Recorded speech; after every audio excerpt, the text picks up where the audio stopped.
শত্রুরা মাথাচাড়া দিয়ে উঠেছে। যতই দিন যাচ্ছে ততই নৈরাজ্য সৃষ্টির চক্রান্ত চলছে, এমনটি অভিযোগ করেছেন বিএনপি মহাসচিব মির্জা ফখরুল ইসলাম আলমগীর। বলেন, নির্যাতন, নিপীড়ন ও নানা চক্রান্তের পরেও বারবার ফিনিক্স পাখির মতো ঘুরে দাঁড়িয়েছে বিএনপি।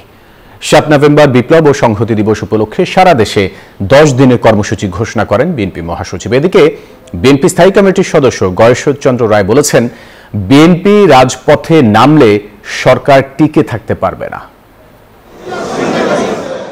১৯৭৫-এর ঐতিহাসিক ৭ নভেম্বর সিপাহী জনতা কাঁধে কাঁধ মিলিয়ে নেমেছিল রাজপথে। দুঃস্বপ্ন পেরিয়ে বন্দিদশা থেকে মুক্ত করা হয় তৎকালীন সেনাপ্রধান জিয়াউর রহমানকে।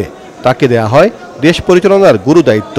সেদিন থেকেই ৭ নভেম্বর পরিচিত হয়ে যায় জাতীয় বিপ্লব ও সংহতি দিবস হিসেবে।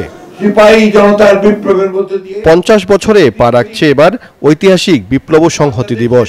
দিবস উপলক্ষে সারা দেশে ১০ দিনের কর্মসূচি ঘোষণা করেছে বিএনপি। টানা তৃতীয়বার অর্জন করেছে দেশের সেরা সুপার ব্র্যান্ড স্বীকৃতি বসুন্ধরা টিস্যু। ৭ নভেম্বর সকাল ৬টায় বিএনপির কেন্দ্রীয় কার্যালয় সহ সারা দেশের দলীয় কার্যালয়ে দলীয় পতাকা উত্তোলন। সকাল ১০টায় শহীদ জিয়াউর রহমান বীরোত্তমের মাজারে পুষ্পস্তবক অর্পণ ও ফাতিহা পাঠ। একই দিন বেলা ৩টায় নয়াপল্টন বিএনপি কেন্দ্রীয় কার্যালয়ের সামনে থেকে এবং সারা দেশের জেলা উপজেলা পর্যায়ে র্যালি অনুষ্ঠিত হবে। এছাড়া আলোচনা সভা, সাংস্কৃতিক অনুষ্ঠান সহ বেশ কিছু কর্মসূচি পালন করবে বিএনপি এর অঙ্গ সংগঠনগুলো। আমরা ১০ দিন ব্যাপী কর্মসূচি নিয়েছি। ৭ নভেম্বরের প্রেক্ষাপট তুলে ধরে মির্জা ফখরুল বলেন, শহীদ জিয়া দায়িত্ব পেয়ে একটি দিশেহারা জাতিকে পথ দেখিয়েছেন। শহীদ প্রেসিডেন্ট জিয়াউর রহমান যে দর্শন দিয়ে গেছিলেন, বাংলাদেশি জাতীয়তাবাদের যে দর্শন, সেই দর্শন কখনো পরাজিত হতে পারে না এবং সেই জন্যই বিএনপিও কখনো পরাজিত হয়নি, বারবার জেগে উঠেছে। একেবারে সেই ধ্বংসস্তূপ থেকে ফিনিক্স পাখির মতোই বিএনপি জেগে উঠেছে। চলমান রাজনৈতিক পরিস্থিতি নিয়ে বিএনপি মহাসচিব বলেন, যারা দেশের ভালো চায় না তারা নতুন চক্রান্তে মেতে উঠেছে।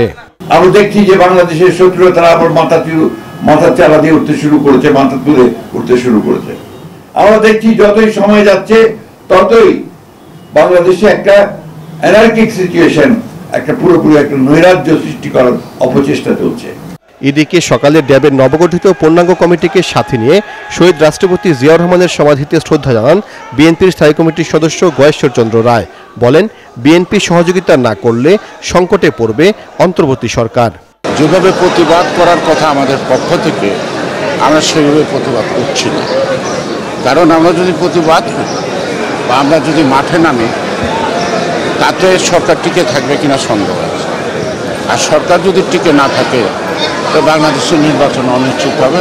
বিএনপি আগামী দিনে রাষ্ট্র ক্ষমতায় আসবে, তাই বিএনপিকে বিতর্কিত করার চেষ্টা চলছে বলেও অভিযোগ করেন তিনি। সাইফুল ইসলাম, নিউজ 24, ঢাকা।